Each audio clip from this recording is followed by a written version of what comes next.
Hey, welcome back to Travis Fam Adventures. I'm Jason and I'm glad you're here. Well, it's that time of year again. It's the end of summer and time to put the toys away. Well, we've got 4 kayaks and a stand-up paddleboard, and we don't have anywhere to put them except outdoors. So I went to the old Home Depot, bought some 2x4s and made a rack to keep mine outside. Hang out with me just a minute and I'll show you how I did it.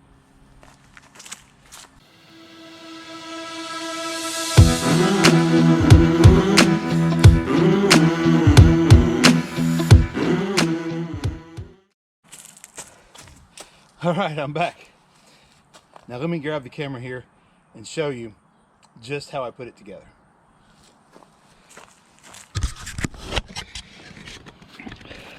These are not exact cuts and are not exact dimensions because they don't have to be. Now this is just basic stick and screw construction. There are no fancy mortises, tenons, dados, rabbets, no fancy cuts, nothing like that. Just use my cut list and cut the wood down and screw it together. That's all it is.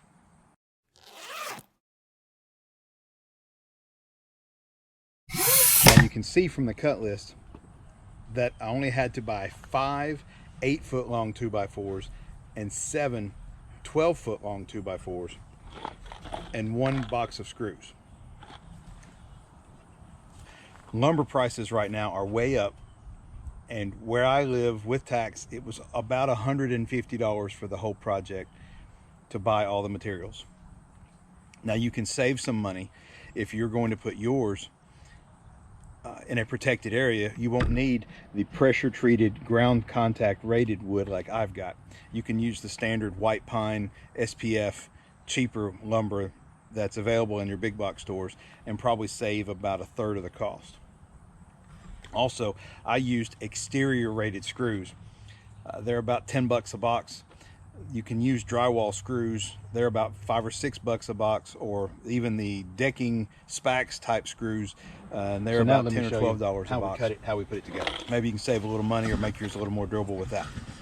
4 of the 8-foot long pieces just go in the corners, and they don't need cutting at all. 1 of the 8-foot piece will need to be cut into 2 3-foot pieces, and that will leave you with your only piece of scrap about 2 foot long.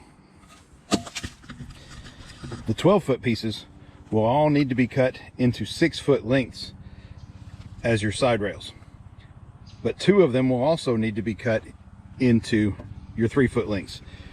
3 times 4 is 12, so you'll get 4 3-foot lengths from each 12-foot.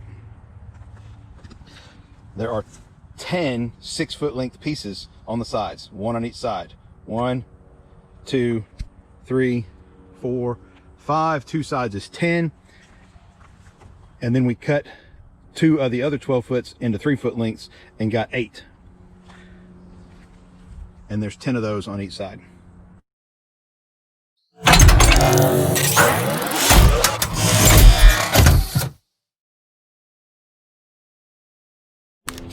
You don't have to have any fancy tools to put this together.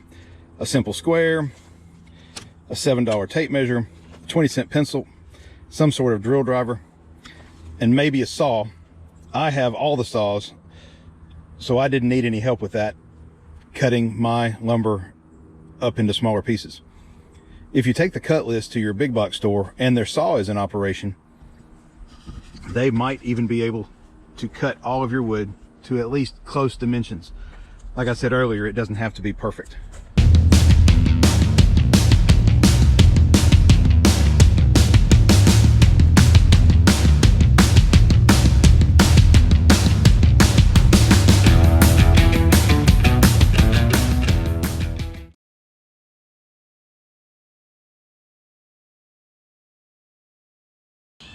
Now these kayaks on this rack are going to live in my backyard where my dogs live.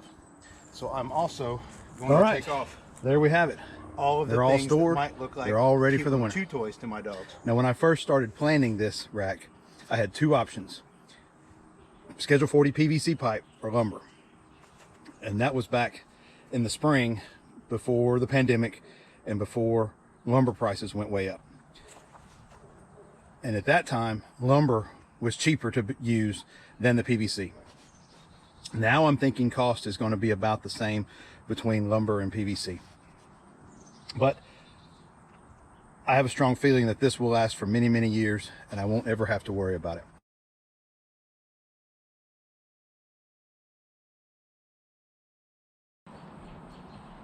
Now remember, if you decide to build your own kayak rack, I'm not an expert. Don't trust just me. Do your own research, watch lots of videos, read lots of books, know how to use your tools, and know how to be safe. I've had lots of projects fail without proper planning. So don't rely on just me, and maybe learned a little something. Please subscribe to my channel and watch another video. I'm Jason with Travis Fam Adventures, and we hope that you find an adventure every day. God bless.